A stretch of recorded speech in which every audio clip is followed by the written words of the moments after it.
Hi, my name is Don Decker, and I'm here to talk to you about using barcodes in FoodBank Manager's inventory module. To get to your inventory module, you're going to go into Manage, and then you'll go to Inventory.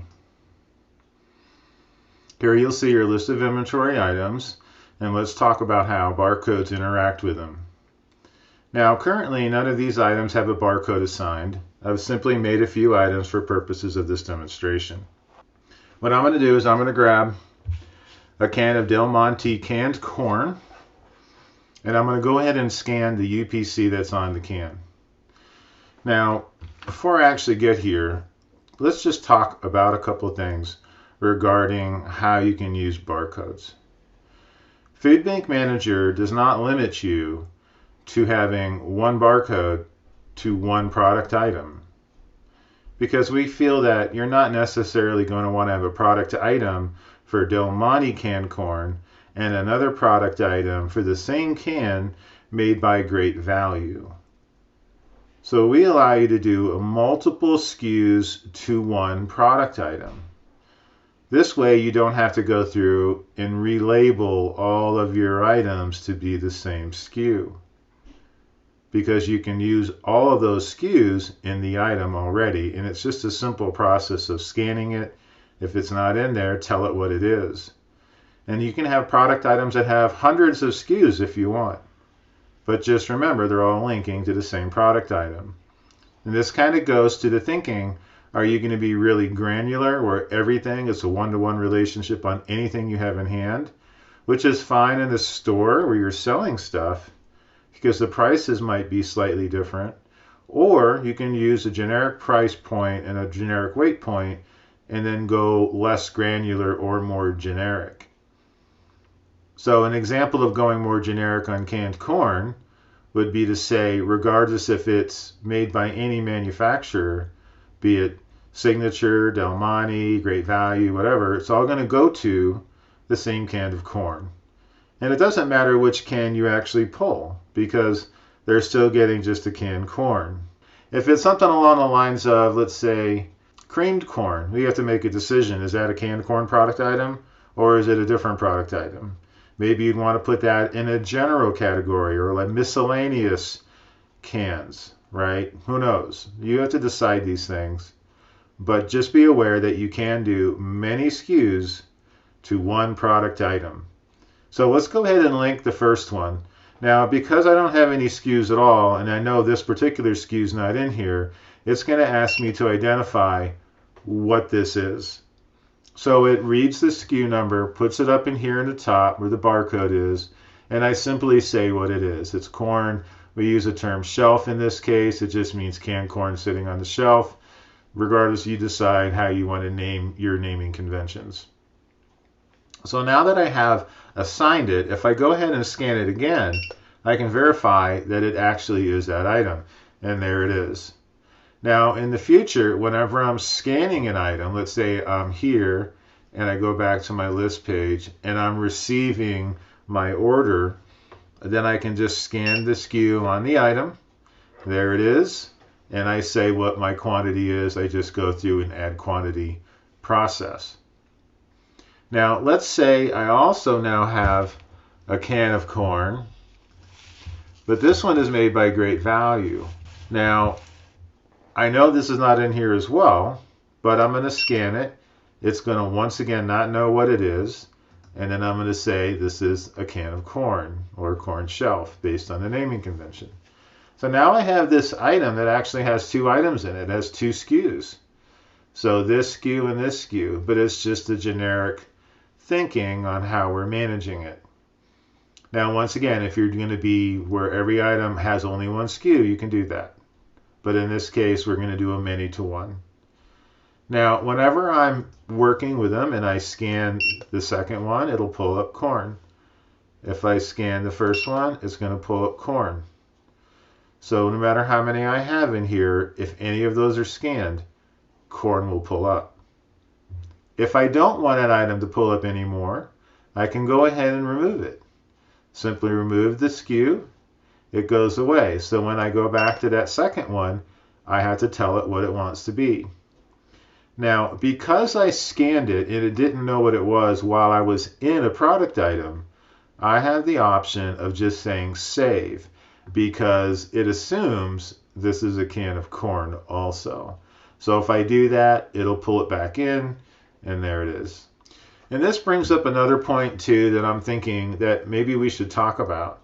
When it comes to the device you're using to manage your inventory, you have to decide how you're going to connect your scanner. So like if you're using a laptop, let's say on a moving cart, those are going to have a UPC generally, and you could just connect in a wireless scanner. And then you just walk around, scan, work in your workstation that you're dragging around behind you. Maybe you're working on a tablet like an iPad. That type of device setup isn't going to be able to use the camera to scan the item. So in that case, you're going to want to use something like a Bluetooth scanner. If your tablet, like if you have a Windows tablet, or you buy an adapter for another tablet to create a USB port, you could then either do a wireless or a wired connection at that point to whatever device you're doing. But just remember, the device needs to match the abilities or the functionality of the item. So tablets generally Bluetooth, they're not much more expensive. I think you can get the cheap ones for like $35. The regular scanners, wired or wireless, I think start anywhere between $25 on up. So you just decide.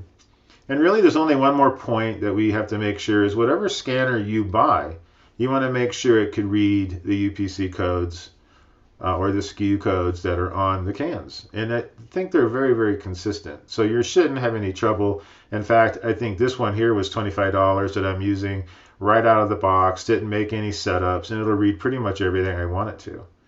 But if you buy fancier ones, they generally require a lot of setup. And if you don't want to do that setup, or the setup is confusing, or the setup doesn't make it work the way you want, I would consider ignoring the expensive ones and just get some low-end ones that'll work just as you need them if that's your only purpose. So let's look at how we can do these items. So what I'm going to do is, as you can see, I have some corn available. I have 500 items available. Now, if you want to work with the point of sale that FoodBank Manager also has with inventory, this is where your barcode reader is going to come in handy again. So to demonstrate that, we're just going to go here. We're going to choose pantry food, and then we're going to pull up a client. So let's pull up Dawn Dedecker, which is me. All right, so here I am. This is not my address, by the way. This is all fake, other than it is me. I'm going to choose pantry food and save my visit. All right, now that my visit is saved, I have a couple options. I could be done here and not do anything, but I can also go to my new order tab. And this is where your point of sale will come in. So when I click new order, my cart's going to be empty, and all I got to do is just scan my item. So as you can see, I have can in a shelf, and I also have it in two different areas. I have warehouse, and I also have a pick room.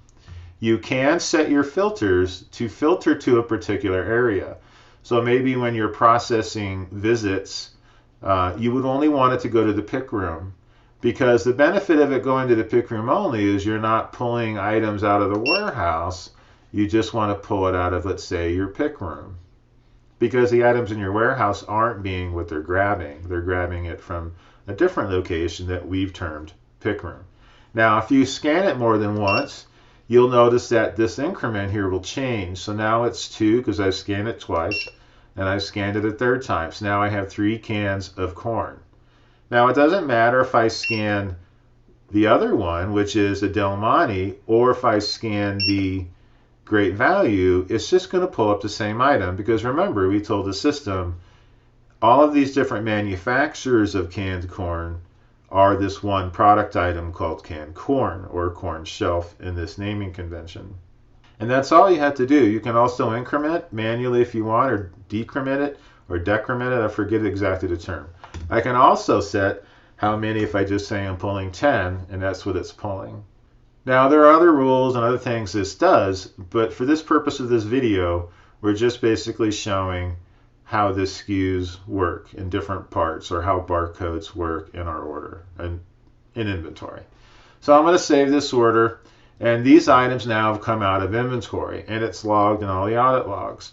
But we used our barcode to do it versus typing it in or searching for it or whatever. So if you have a setup to where people are doing, let's say you're loading or packaging for shipment to another pantry because you're more of a food bank, less of a food pantry, like your distributor. A lot of distributors use this. It works really well.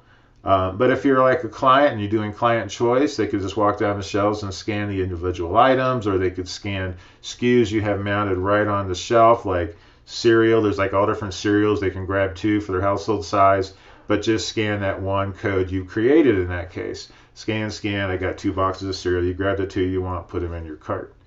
That's the kind of thinking for like pantry choice or client choice, to allow them to get the foods they want versus you packing for them.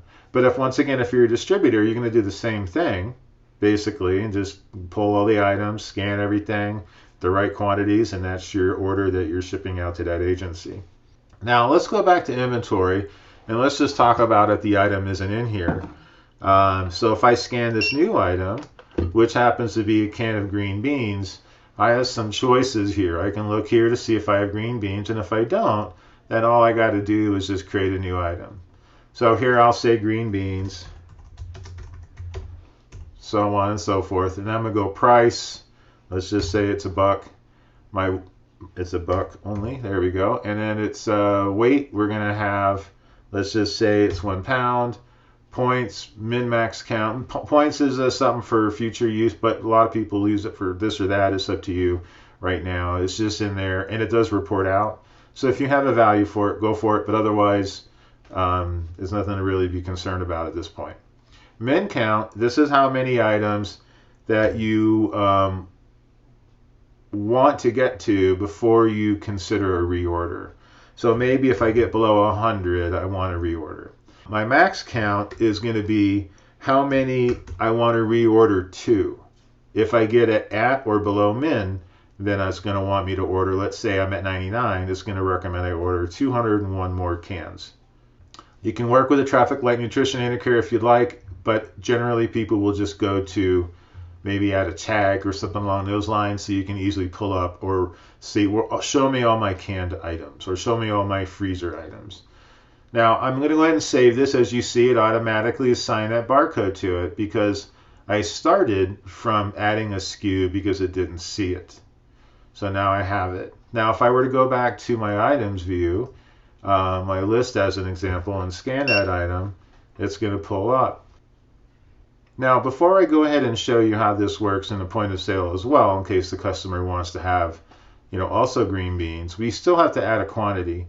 And this might actually lead into a good segue to say, how do I easily add a quantity, right? So in that case, I'm just going to go ahead and scan the item that I received. It sees the item in the system. As you see, I have none available. So I'm just going to simply add a quantity.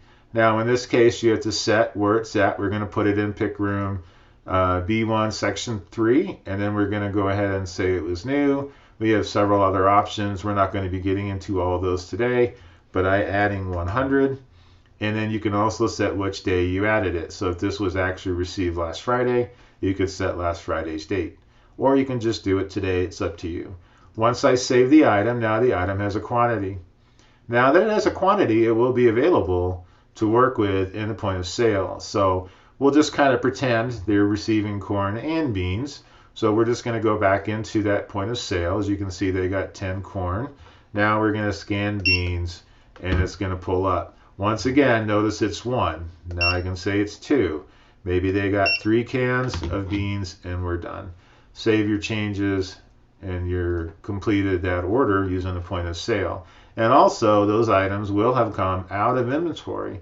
So my availability, if I look at those items, my availability will change. So I'm going to have my green beans, and now I have 97. And you can even go into the green beans and see why they left. So we had 2 come out of a POS order.